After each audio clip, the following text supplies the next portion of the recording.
संघीय संसदको हिउँदे अधिवेशन अन्तर्गत दोस्रो बैठक भोलि बस्दैछ। पहिलो दिन गत 18 गते प्रतिनिधि सभामा दर्ता गरेको 6वटा अध्यादेशमाथि छलफल गराउने सरकारको तयारी छ।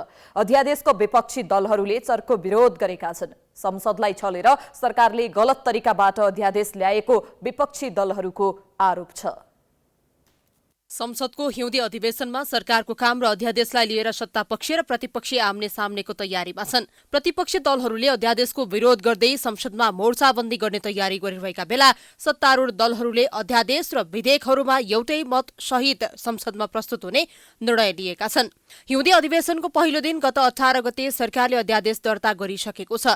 अब दर्ता भएका 6वटा अध्यादेशलाई प्रतिस्थापन गर्न ल्याइने विधेयक संसदमा प्रस्तुत हुनेछ।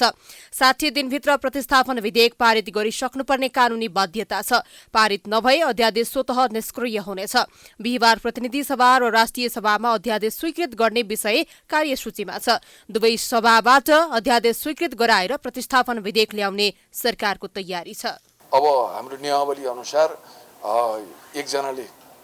एकजना प्रस्तावक हुने, एउटा अध्यादेशमाथि एकजना प्रस्तावक हुने, छलफलमा सबै विरोधको सूचना दिने अथवा चाहिँ अस्वीकारको सूचना दिनेहरूले बोल्ने, आफ्नो प्रस्ताव राख्ने, पछि मन्त्रीले जवाफ दिने र जसले चाहिँ त्यसको नेतृत्व गरेका छ एउटा विरोधको सूचना भनेपछि एउटा अध्यादेशमा जसले त्यसको नेतृत्व गरेर प्रस्ताव गर्छ त्यो प्रस्तावकले फिर्ता लिने वा नलिने निर्णय उसले गर्छ र त्यसपछि चाहिँ मन्त्रीले जवाफ दिइसकेपछि अनि चाहिँ त्यो एउटा प्रस्तावलाई निर्णयार्थ एकपल्ट प्रस्तुत गर्ने। रुचि लागेको अनुसार कुन संख्या निकाल्दाखेरि बहुमत जस्तो देखिँदैन त्यही संख्या बाहिर निकालेर जसपाले के गर्छ भन्न सोध्न मिल्दैन।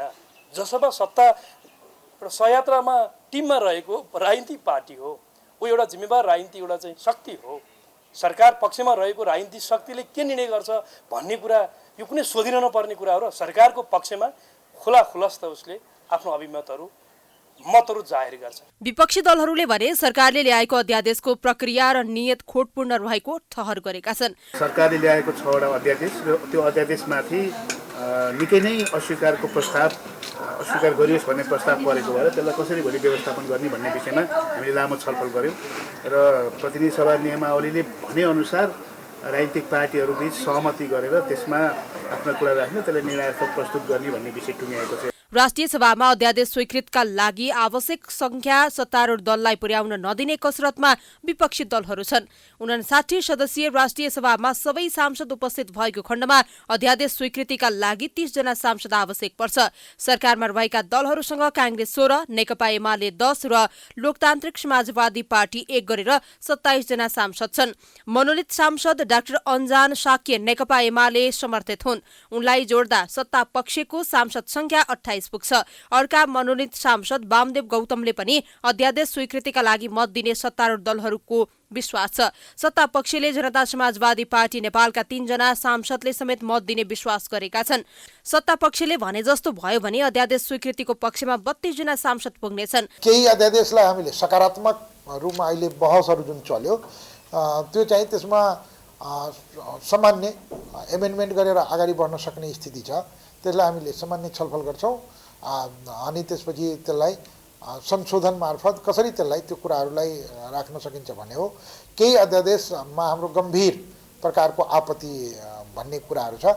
त्यो चाहिँ फेरि हामी अब फाइनल यो कार्यदलको बैठक बसेर त्यसले निष्कर्षमा पुग्छौं र त्यो फेरि पार्टीलाई हामी बुझाउँछौं। प्रतिनिधि सभामा भने सत्ता पक्षलाई कुनै संकट छैन।